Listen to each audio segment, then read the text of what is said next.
Well, Atkinson Grimshaw was a painter who was working in the late 19th century, so he really reached the height of his career in the 1870s and 80s, and he's best known as a painter of moonlight, hence the title of this show, Atkinson Grimshaw, Painter of Moonlight. And he created a number of really quite beautiful and enigmatic scenes, mostly set after dark with a full moon. And these incorporate both landscapes and cityscapes as well. So he was interested in the modern city and how that was changing in the late 19th century, the late Victorian period. Yeah, this is called Reflections on the Thames, Westminster, and it dates from 1880, so it was really when Grimshaw was already quite established as an artist. And what's interesting about this one in terms of his own interest in lighting is that it shows three different types of lighting. So there's the timeless light of the moon up here in the centre of the sky. There's the orange lighting of the gas-lit Big Ben.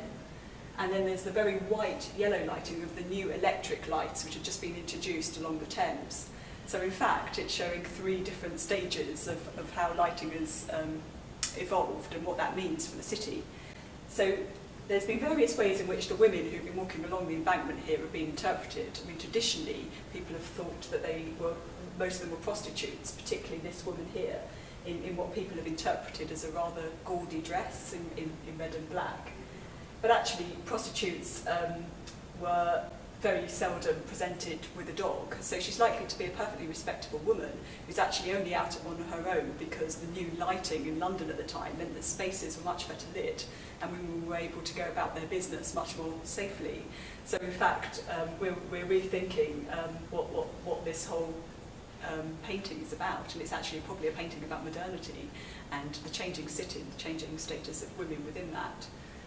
There are some sort of dubious characters here. There's a fruit seller who I suppose has traditionally been associated with activities of ill repute, and there's a policeman doing the traditional sort of, get out of here pose.